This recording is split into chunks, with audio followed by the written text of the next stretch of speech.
Good morning student. हम लोग probability chapter study कर रहे थे। तो प्रोबेबिलिटी चैप्टर्स में आपको कंडीशनल प्रोबेबिलिटी के विषय में हमने बताया था। उसमें हमने आपको फार्मूला लगाया था E intersection F P E upon F is equal to, हमने ये लिखाया था E intersection F upon P F. ये हमने आपको प्रोबेबिलिटी में पी ई अपॉन एफ में आपको बताया था। ध्यान होगा। और मैंने आपसे ये भी बताया था कि ये कंडीशनल प्रोबेबिलिटी है, एक कंडीशन दी जाती है, उस कंडीशन के अकॉर्डिंग इसकी प्रोबेबिलिटी निकालते हैं। ई इसमें यहाँ पर जो ई शो कराया गया मैंने आपको बताया है, जिसकी प्रोबेबिलिटी पूछी जाए। ई शो जो कराया है जिसकी प्रोबेबिलिटी पूछी जाए, एफ जो कंडीशन दी जाए। तो ये चीज आप लोग बिल्कुल माइंड में रखना बेटे कि जिसकी प्रोबेबिलिटी पूछी जाएगी उसे हम ई, और जो हमें गिवन में कंडीशन दी जाएगी इसके अकॉर्डिंग हमें प्रोबेबिलिटी निकालनी है। तो इसके अकॉर्डिंग हमें प्रोबेबिलिटी निकालनी है तो उसे हम एफ लेट करेंगे। देखिए इसके कुछ क्वेश्चंस हमने आपको कल कराए थे और 9 क्वेश्चन हम लोग रीड करेंगे। Mother father and son line up at random from a family picture, यानी मदर फादर एंड सन। आपको मालूम है 9 क्वेश्चन तक तो ई अपॉन एफ ही निकालना है। ई आपको दिया गया है, एफ आपको दिया गया है। पहली बात हम लोग आप लोगों को बताएं बेटे, ई इसमें क्या दिया है उसको देखें। ई पहले तो नंबर पे हम लोग देखेंगे टोटल इवेंट कितनी हुई, टोटल इवेंट, क्योंकि ये भी पता चलना जरूरी है कि टोटल इवेंट है कितनी। ध्यान से देखे बेटे, M F S mother father and son, mother father and son, mother father and son, ये तीनों लाइन में खड़े कर एक पिक्चर ली जा रही है जिसमें मदर इस समय यहाँ है, फादर इस समय यहाँ है, सन इधर। तो इनको इधर से उधर करके हम लोग कितने तरीके से लिखते हैं, ये 11th क्लास में आपने रीड किया होगा। ध्यान होगा आपको, 11th क्लास में आपने परम्यूटेशन रीड किया, एम एफ एस, यानी इनको इधर उधर करके हम कितनी बार लिख सकते हैं। तो आप लोगों को याद होगा इसे बोलते थे फैक्टोरियल 3, फैक्टोरियल 3। तो फैक्टोरियल कोई भी 3 लेटर को हम इधर से उधर कितनी बार लिख सकते हैं, फैक्टोरियल 3 टाइम्स लिख सकते हैं। तो फैक्टोरियल 3 की वैल्यू निकालेंगे आप तो यही तो आएगी 3 2 1 यानी 6। टोटल इवेंट आपके 6 हुए। अब आप 6 इवेंट लिखना चाहे तो लिख सकते हैं। एम अभी यहाँ है, एफ यहाँ है। अब हमने क्या किया, एस और एफ की स्थिति बदल दी, 2 कंडीशन हो गई, चेक कर लें आप लोग। ठीक, अब एस यहां भी आ सकता है, एस एम एफ 3 हो गई, हो सकता है एस एफ एम 4 हो गई, 2 और है आपकी, 2 की कंडीशन क्या होगी। अब इसमें हम एफ पहले ले रहे हैं, एफ एम एस, 2 को दोबारा तो नहीं हुआ एफ एम एस, एक हो जाएगा एफ एस एम। देख लो 2 बार मदर आ चुकी है स्टार्टिंग में, 2 बार सन आ चुका है, 2 बार फादर आ चुके हैं। यहाँ भी देखो बीच में 2 बार फादर आ चुके हैं, 2 बार मदर, 2 बार सन। लास्ट में देखो 2 बार सन आ गया है, 2 बार फादर आ चुके हैं। तो 6 कंडीशन आपकी ये अप्लाई हो सकती हैं। आप इसे किसी भी तरीके से लिख सकते हैं। मैंने बताया 3 लेटर जो है, 3 लेटर आपको लिखने होंगे। वो 3 लेटर किस तरीके से लिखे जाते हैं, उधर से उधर करके आपने परम्यूटेशन कॉम्बिनेशन में पढ़ा था। तो 6 तरीके हो गए, तो आपके 6 आपके तरीके हो गए। अब इन्होंने जो कहा है वो क्या कहा है, ई में क्या कहा गया आपका, ई में आपसे कहा है सन ऑन वन एंड, यानी इन्होंने कहा है son on one end. Son on one end का मतलब लड़का जो है, पुत्र जो है एक तरफ होना चाहिए, यानी कि बीच में नहीं होना चाहिए। तो कौन कौन सी कंडीशन है, एम एफ है। देखिए एक तरफ है, ये वाला नहीं लिया जाएगा बेटे क्योंकि इसमें बीच में आ गया, ये लिया जाएगा। एस एम एफ एक तरफ है बच्चा, ये भी लिया जाएगा। एस एफ एम एक तरफ है, ये नहीं लिया जाएगा, ये लिया जा सकता है एफ एम एफ। यानी ये 4 कंडीशन हमारी अप्लाई हुई है, जिसमें हम देख रहे हैं बच्चा एक तरफ है, वन एंड है, एक एंड पे है, चाहे वो इस तरफ हो चाहे इस तरफ हो। तो पी की प्रोबेबिलिटी आप निकाल सकते हैं, कितनी हो जाएगी बेटे 4/6, यानी कि 2/3। ठीक है, 2/3 आपकी हो गई। अब एफ में कौन सी कंडीशन दी गई है चेक करो आप। एफ में आपको कंडीशन दी गई है father in middle, father in middle. Father किस में होने चाहिए? मिडिल में। फादर आपके मिडिल में होने चाहिए। तो फादर वाली मिडिल वाली कंडीशन कौन कौन सी है? MFS, SFM। देखिए दो कंडीशन है इसमें, फादर मिडिल में है, तो PF आप निकाल सकते हैं। तो कितनी हो जाएगी 2/6, यानी 1/3। हमने कहा कंडीशन प्रोबेबिलिटी है, तो ये इंटरसेक्शन है, तो देखेंगे इंटरसेक्शन हमें क्या मिल रहा है। इंटरसेक्शन हमें दोनों ही मिल रहे हैं, देख लीजिए MFS, SFM, SFM दोनों आपको इंटरसेक्शन हो गए, MFS और SFM दोनों हो गए। इसकी प्रोबेबिलिटी आप निकालेंगे, E intersection F is equal to 2/6, यानी 1/3। अब आपको क्या निकालना है? PE/F, तो PE/F निकालना है। तो कंडीशनल प्रोबेबिलिटी का फार्मूला लिखाया था PE इंटरसेक्शन F/PF। चेक कर लो, तो इंटरसेक्शन की प्रोबेबिलिटी क्या आई थी 1/3, और F की प्रोबेबिलिटी क्या आई थी हमारी 1/3। F की भी आपकी 1/3, तो ये क्या आई प्रोबेबिलिटी 1 आ गई आपकी। कंडीशनल प्रोबेबिलिटी कितनी आ गई? 1 आ गई। आंसर चेक कर सकते हैं आप लोग, आंसर आप लोग चेक कर सकते हैं। 13.1 का 9 क्वेश्चन नंबर है, देख लें आपका 1 आ गई। समझ में आया आपका? तो इस तरीके से हम लोग कंडीशनल प्रोबेबिलिटी के बारे में हमने आपको बताया था, जरा ठीक से इसको समझना। और उसके बाद अगला क्वेश्चन, नेक्स्ट क्वेश्चन हम लोग देखेंगे। नेक्स्ट क्वेश्चन में क्या है उसको देखते हैं। अब आपको E और F कंडीशनें दी नहीं जाएंगी। अब क्वेश्चन 6 to 9 जो थे डायरेक्ट उसमें लिख दिया था E और F निकालो, ठीक। अब नहीं दिया जाएगा। अब क्वेश्चन किस तरीके से आते देख ले बेटा, पेपर में आते। A black and red dice are rolled. एक ब्लैक यानी ब्लैक कलर का और रेड डाइस जो है रोल्ड करेंगे।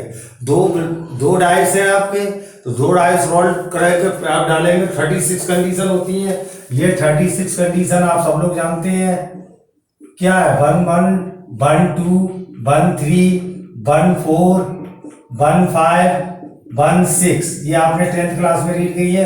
2-1, 2-2, 2-3, 2-4, 2-5 और 2-6।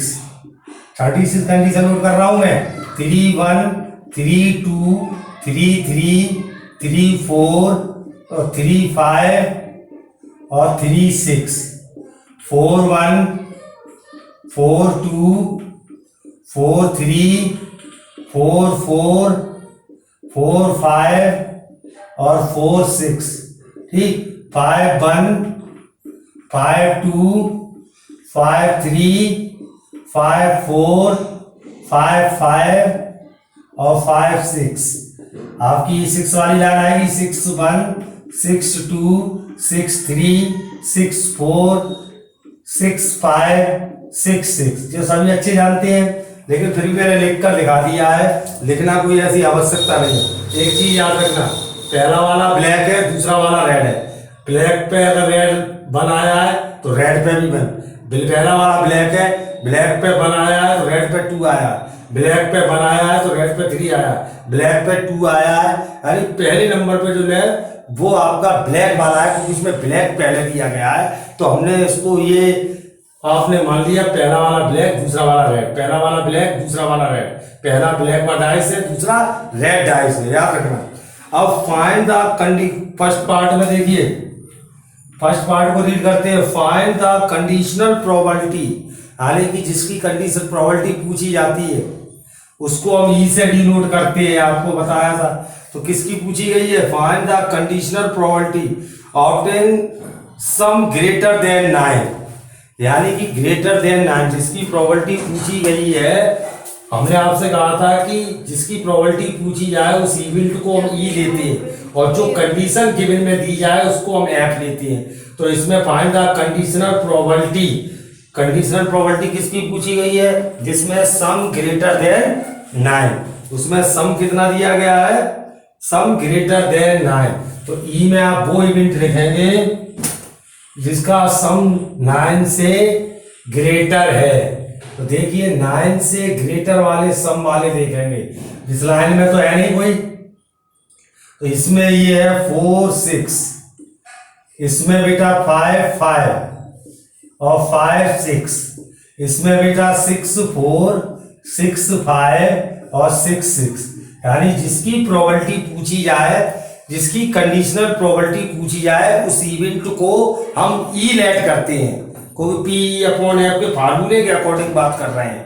तो ई हमारी जिसकी प्रोबेबिलिटी पूछी जाए, एफ जो कंडीशन हमें दी जाए इसके अकॉर्डिंग। तो ई हमारा इन्होंने कहा था सम ग्रेटर देन 4, यानी कि सम जो है ग्रेटर देन 4 होना चाहिए। तो इसमें हमने वो वाले सभी ले लिए एलिमेंट जो आपके सम जो है 9 से एफ कंडीशन में प्रिंट करो। क्या दिया गिवन में? कंडीशन क्या दी गई? हमने कहा था जो गिवन में दी जाए वो आपका एफ होता है। तो गिवन में कह रहा है given that black die resulted in a 5, यानी कि गिवन में ये कह रहा है ब्लैक वाले डाई पर 5 आना चाहिए।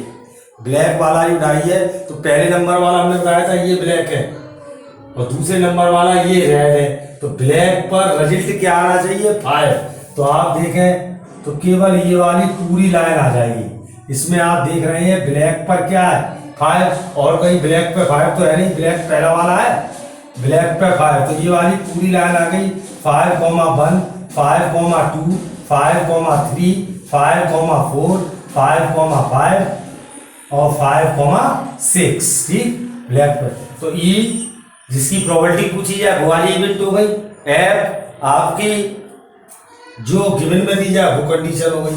अब इंटरसेक्शन भी निकाल लो, चेक कर लो इंटरसेक्शन। ये आ गया इंटरसेक्शन 1 5, 5। दूसरा चेक कर लो 5, 6। दोनों में इंटरसेक्शन आ गया।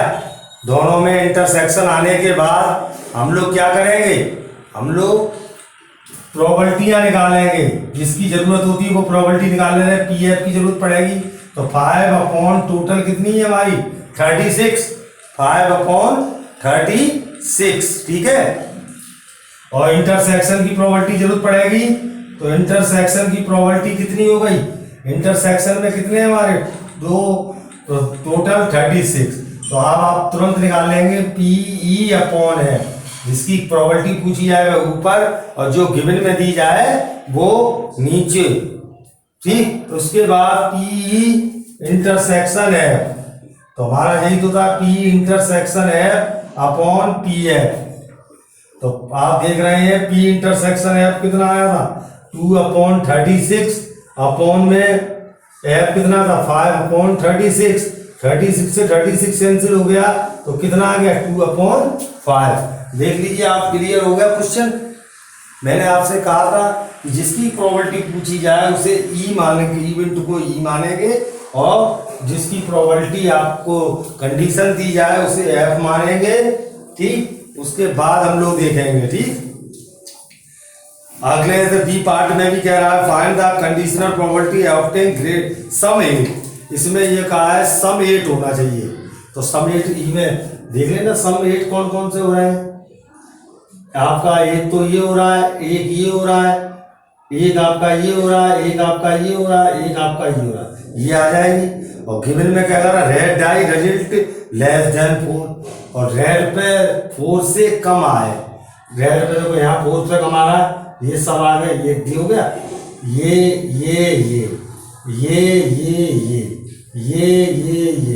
ये वाली सब आ जाएगी कंडीशन। इंटरसेक्शन निकाल लेंगे।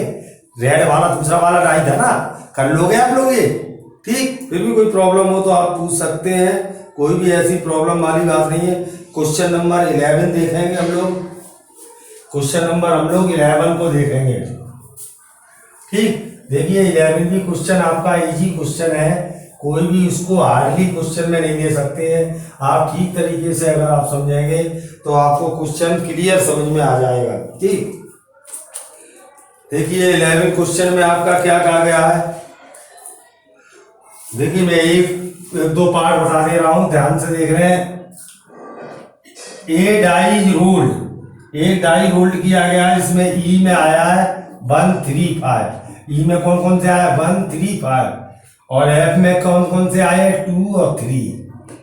ठीक, और जी में कौन सा आया बेटे 2, 3, 4 और 5। ये 3 कंडीशनें अप्लाई करी गई है। एक, और ये तो आप जानते हैं एक डाई फेंका जाएगा तो टोटल कंडीशन कितनी होगी 6। तो टोटल नंबर ऑफ आउटकम कितने हो गए, टोटल नंबर ऑफ आउटकम हमारे कितने होंगे बेटे, आपके कितनी 6। एक डाई फेंका गया 6 आई, जिसमें ई ने 135 लिया और एफ ने 23 लिया और जी ने 2, 3, 4, 5 लिया। ठीक है बेटे, अब क्या कह रहा है पी अपॉन एफ निकालो, पी अपॉन एफ और पी एफ अपॉन ई निकालो। तो दोनों निकाल लेंगे हम पी अपॉन एफ।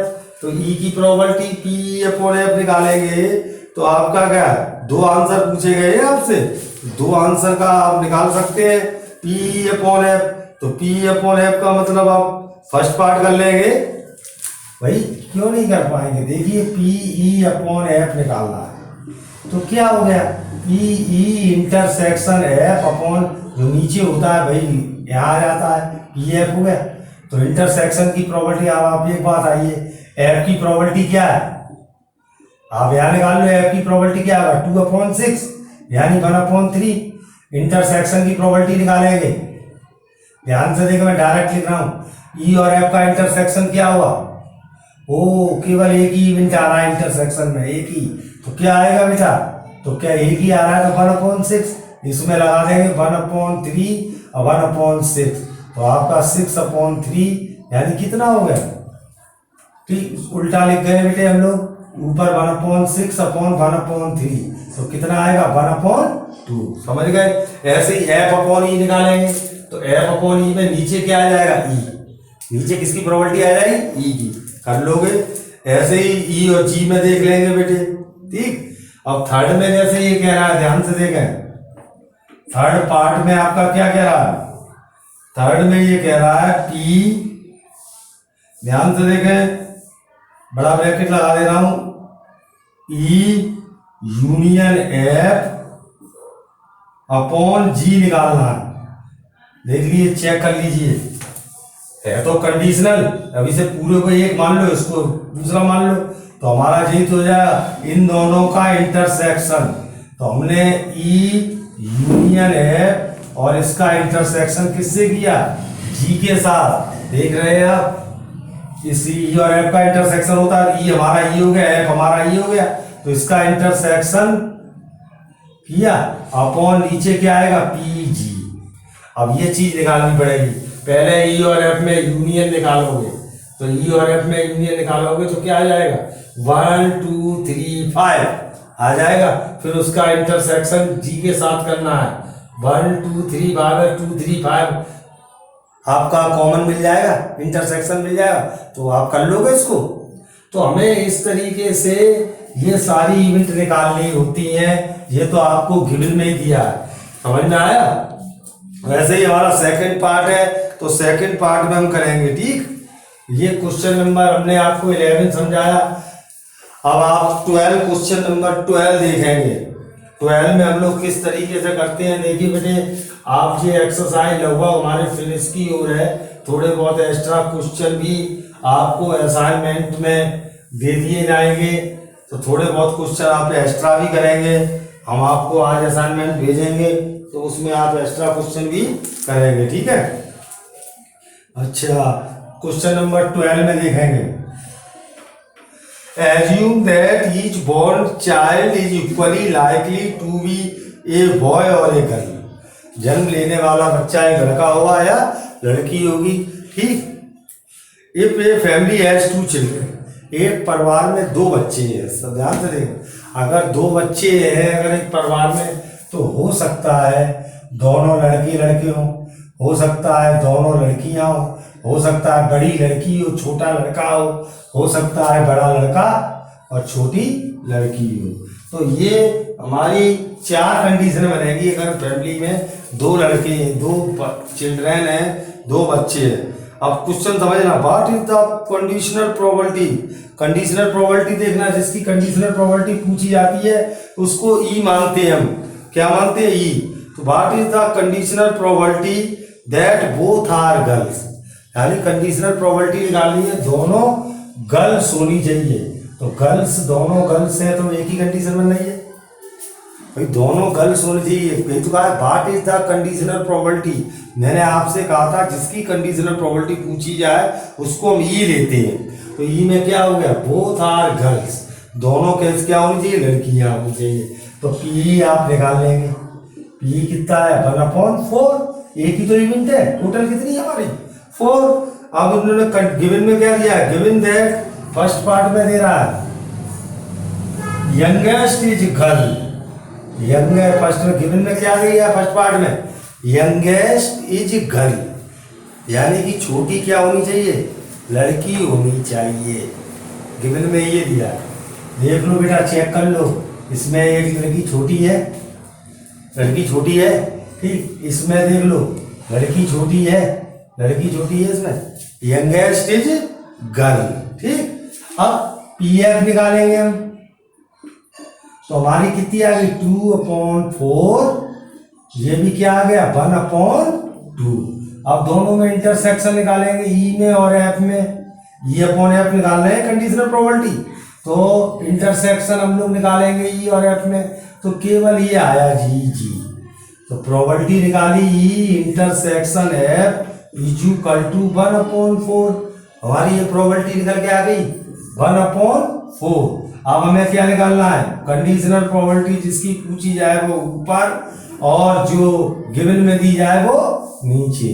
तो ई intersection F upon P F. Intersection की प्रोबेबिलिटी क्या निकली थी? 1/4। पी एफ की क्या निकली थी? 2।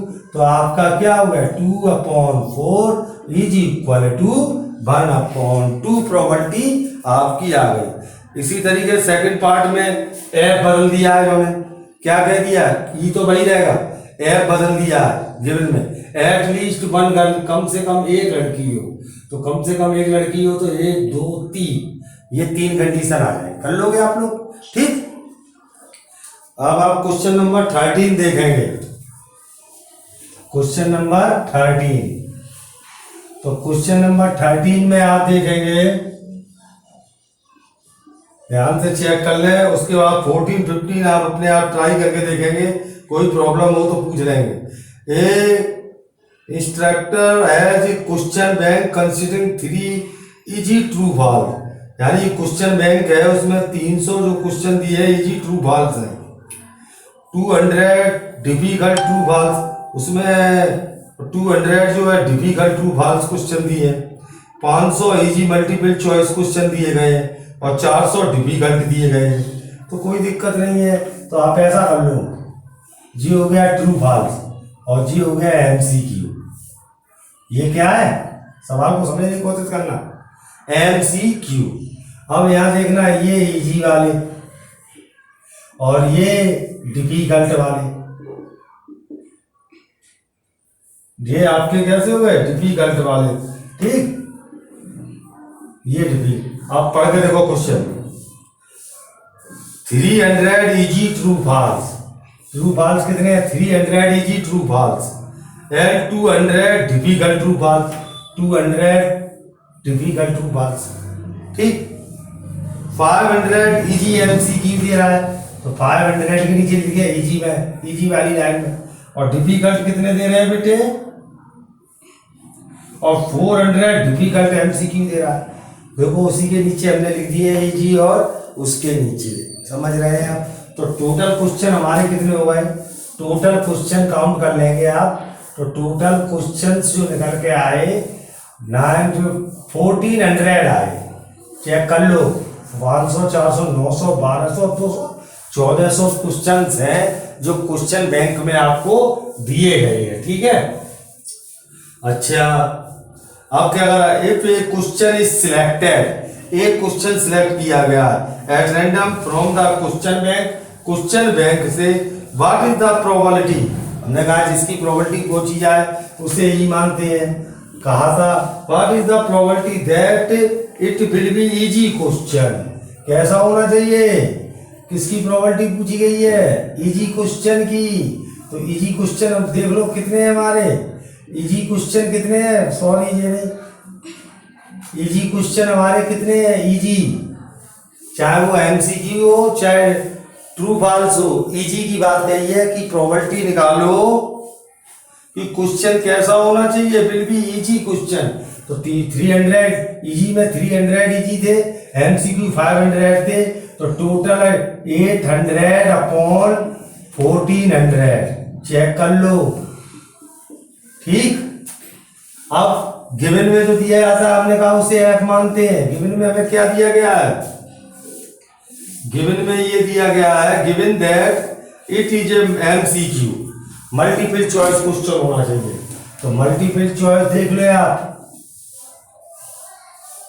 एमसीक्यू यही है, मल्टीपल चॉइस कितने हो गए 900, कितने हो गए बेटे 900, देख लो आप चेक कर लो, एमसीक्यू का है। तो पीएफ कितना हो गया हमारा 900 अपॉन 1400, तो आ गया 9 अपॉन 40।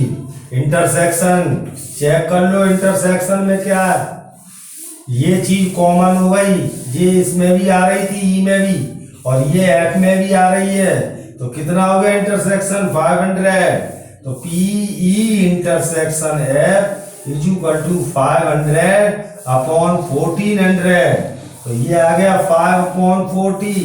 अब आपको कंडीशनल प्रोबेबिलिटी का फार्मूला यही तो लगाते हैं, जिसकी प्रोबेबिलिटी पूछी जाए ऊपर पी अपॉन एफ, फार्मूला यही तो होगा ई intersection F upon P F. तो पी इंटरसेक्शन कितना निकाला 5 अपॉन 40, एफ की प्रोबेबिलिटी कितनी निकाली थी 9 अपॉन 40, चेक कर लो 5 अपॉन 9, कितना हो गया 5 अपॉन 9। आंसर आप चेक कर सकते हैं आंसर शीट से, ठीक है। तो कितना आया 5 अपॉन 9। तो देखिए आप इस तरीके से क्वेश्चंस को रीड करेंगे, जो भी कंडीशन दी जाए उसके अकॉर्डिंग रीड करेंगे। ये 13 और 14 15 क्वेश्चन मैंने आपको सेल्फ करने के लिए दिए हैं, फिर भी अगर कोई प्रॉब्लम आपको आती है तो ग्रुप में डाल देंगे, पूछ लेंगे, और कल परसों आपको नेक्स्ट एक्सरसाइज कराई जाएगी, ठीक है।